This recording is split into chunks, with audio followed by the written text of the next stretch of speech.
We're a bit overloaded with superheroes today. But who was the first superhero? Superman? Batman? Nope. The assignment goes to the mysterious guy in the skin-tight purple suit, the Ghost Who Walks, also known as the Phantom. He's the first masked costume hero in the history of comic books, 2 years before Superman and 3 years before Batman. He's the first superhero to have white eyes in his mask, a common look with other characters today. Growing up, Phantom comics were my repeat reader, but little did I know about the backstory. It all started with the young creative Lee Falk. Only a few months after his 23rd birthday in 1934, he released a comic strip of a crime-fighting magician, Mandrake the Magician. This character got popular fast, and the strip was published widely in many newspapers, and even got his own TV show. The Falk was not content with just one hit, and he had another character brewing. In 1936, he introduced the Phantom to the world. Highly influenced by ancient Nordic and Greek folklore and Kipling's Tarzan and Jungle Book.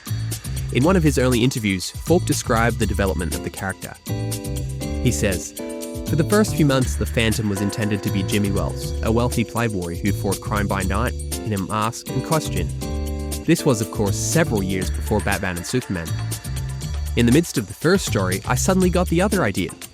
I moved the Phantom into the jungle and decided to keep him there. Gradually, the whole concept of the Phantom developed." Ray Moore was the original artist for the Phantom comic strip's debut in 1936. He established the character's iconic appearance with his creation of the signature purple costume and the skull-shaped ring. After Moore left in 1942, Wilson McCoy took over, then later followed by Cy Barry in 1961. Over the years, many other talented artists have given their unique styles to the Phantom's continuing adventures. In the US, many different formats were tried, but the newspaper comic strip was the main distribution medium. Syndicated worldwide, at its peak, the strips boasted over 100 million readers per day. But it was in countries outside the USA where the Phantom really took off. In places like Sweden, Scandinavia, Italy, Turkey, Brazil, Australia, the comic was distributed in different formats with great success. In Australia, the Phantom was released as a weekly comic book by Frew Publications, and since 1948 he continues to this day. Frew's Phantom series is the longest running comic book series in the world. In the 80s and 90s, the Phantom was a household name in Australia, maybe even surpassing other comic superheroes at the time. In 1996, the Phantom movie featuring Billy Zane brought the character to the mainstream, but the reception was mixed.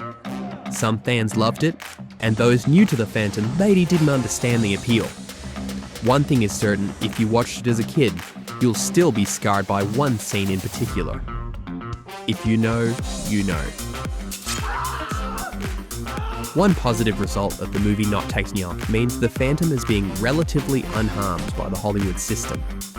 The Phantom has not been made into a heavily commercialized character like other superheroes. It's the original comics that still define the Phantom, and I think that's a good thing.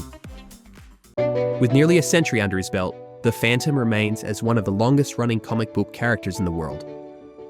He's grounded. He's not a superpowered deity, just a well-trained, strong man with a carefully crafted legend to conceal his lineage of crime fighters. His loyal companion, who happens to be a wolf, adds to his mystique, as does his unusual rings. And who wouldn't envy his hidden jungle hideout, every kid's dream? Falk thought that his comic strips would only last a few weeks at best, but he ended up writing them for 65 years, until the last days of his life, passing away in 1999. Falk's legacy continues. New Phantom stories are written and old ones republished. Who knows what will come of the Phantom in the future? But, being the first masked superhero, it's amazing to see him still entertaining readers to this day.